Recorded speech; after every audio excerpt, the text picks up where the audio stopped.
그리스도의 풍성하신 은혜와 사랑이 늘 함께 하시기를 바랍니다. 오늘 이 아침에는 사무엘상 제4장 12절로 22절 생명의 삶 큐티 1월 30일자 말씀입니다.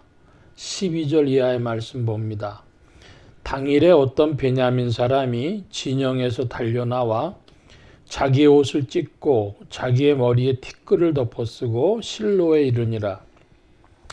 그가 이를 때는 엘리가 길 옆 자기의 의자에 앉아 기다리며 그의 마음이 하나님께로 말미암아 떨릴 즈음이라.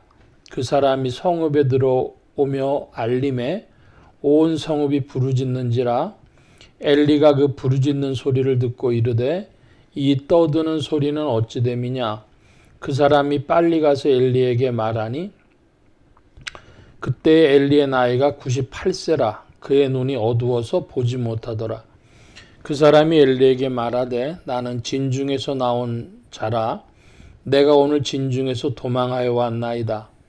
엘리가 이르되 내 아들아 일이 어떻게 되었느냐.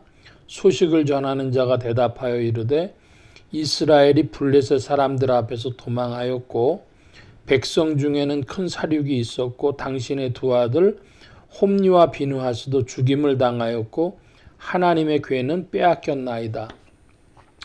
하나님의 괴를 말할 때 엘리가 자기 의자에서 뒤로 넘어져 문 곁에서 목이 부러져 죽었으니 나이가 많고 비대한 까닭이라. 그가 이스라엘의 사사가 된 지 40년이었더라. 그의 며느리인 비느하스의 아내가 임신하여 해산 때가 가까웠더니 하나님의 괴를 빼앗긴 것과 그의 시아버지와 남편이 죽은 소식을 듣고 갑자기 아파서 몸을 굽으려 해산하고 죽어갈 때에 곁에 서 있던 여인들이 그에게 이르되 두려워하지 말라. 내가 아들을 낳았다고 하되 그가 대답하지도 아니하며 관념하지도 아니하고 이르기를 영광이 이스라엘에서 떠났다 하고 그 아이의 이름을 이가봇이라 하였으니 하나님의 괴가 빼앗겼고 그의 시아버지와 남편이 죽었기 때문이며 또 이르기를 하나님의 괴를 빼앗겼으므로 영광이 이스라엘에서 떠났다 하였더라. 사무엘상 4장 12절로 22절 말씀에 보면 이가봇이라고 하는 그 단어가 나옵니다. 그 이가봇이라고 하는 단어는 21절에 나오는 그 단어는 영광이 떠났다 그런 뜻입니다. 하나님의 영광이 이스라엘에게서 떠났다 이런 뜻으로 이가봇 이렇게 표현하는 것인데 이제 엘리의 며느리가 이가봇이라고 한 그 내용을 살펴보면 하나님의 괴를 빼앗기고 자기 시아버지와 남편이 죽은 것을 가지고 영광이 떠났다 이제 이렇게 이야기를 했는데 좀 더 살펴보면 전쟁에 패한 것 때문에 그 전쟁에 패하는 중에 홈니와 비느하스가 죽고 하나님의 괴가 빼앗기고 그리고 그 엘리가 이제 그 소식을 듣고 죽게 된 것이죠. 그래서 우리가 질문해야 될 거는 왜 하나님의 괴가 전쟁터에 나갔으며 왜 하나님의 괴가 갔음에도 전쟁에 졌는가 하는 것입니다. 하나님의 괴를 들고 전쟁 나간다고 하는 것은 미신이죠. 여기에 미신이라고 하는 것은 하나님의 법을 어기면서 하나님께 기대는 것처럼 자기가 속는 것, 그것이 미신이라는 겁니다. 하나님의 괴는 성막에 있어야 할 자리에 있어야 하는 것이 마땅한데 자기들이 전쟁 준비가 잘 안 됐고 적이 강해 보이니까 그거라도 어떻게 좀 기대해 볼까 그러는 것이죠. 오늘날 사람들이 특별히 기독교인들 같은 경우에 그 성경책을 자동차에 두시는 분들이 있어요. 성경책 왜 자동차에 두냐? 한국식으로 얘기하면은 부족 같은 거죠. 하나님 지켜주십시오.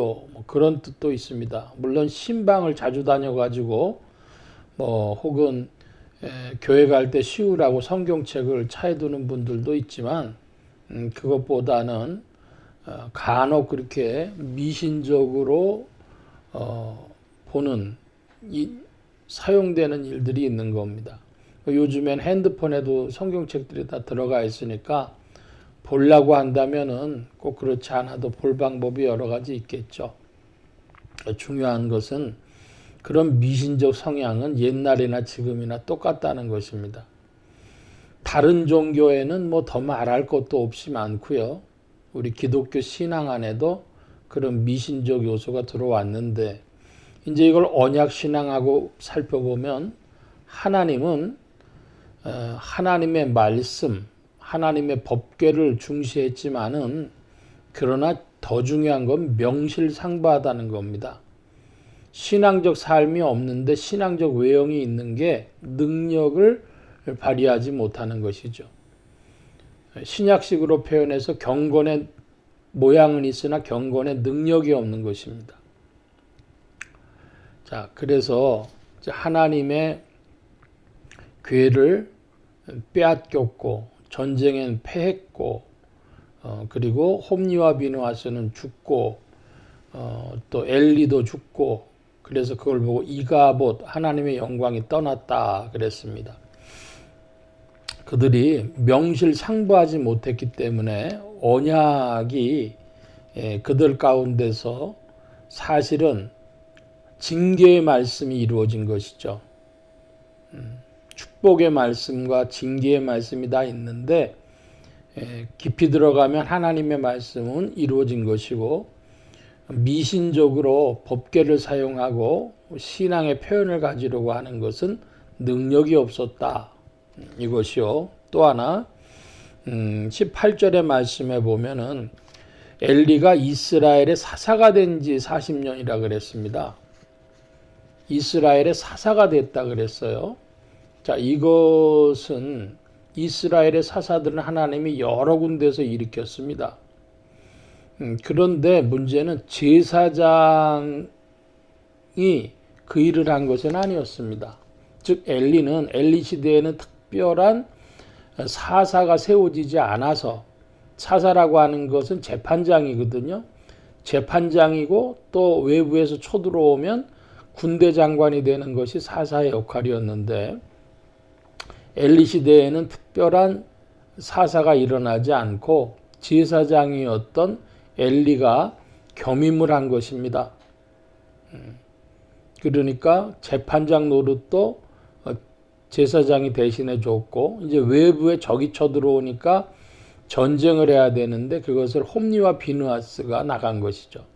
그래서 여기 이스라엘의 사사가 된 지 40년이라 그랬을 때 그는 본질에 있어서는 제사장이었고 아론의 후손으로 내려왔다고 성경학자들은 이해합니다. 레위 지파요 아론의 후손으로 내려온 그 제사장 직분이 엘리에게 이르렀고 엘리 시대에 특별한 사사가 일어나지 않아서 그가 재판장과 군대 장관의 역할까지를 겸임한 것으로 그래서 사사라고 하는 단어를 18절에 쓴 것으로 봅니다.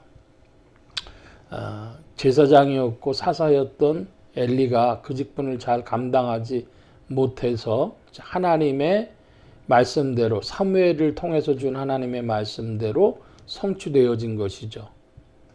엘리 가문의 몰락 그것은 이가봇이고 그 이가봇은 동시에 또 이스라엘 민족의 몰락이 되는 것입니다. 오늘 말씀 여기까지 봅니다. 기도하겠습니다. 만복의 근원 되신 하나님 함께하여 주셔서 우리의 신앙이 명실상부하게 하시고 그리스도 예수를 믿고 나아갈 때 성령을 따라 순종하며 전진함으로 명실상부한 신앙이 되도록 더욱 지도하시고 인도하여 주옵소서.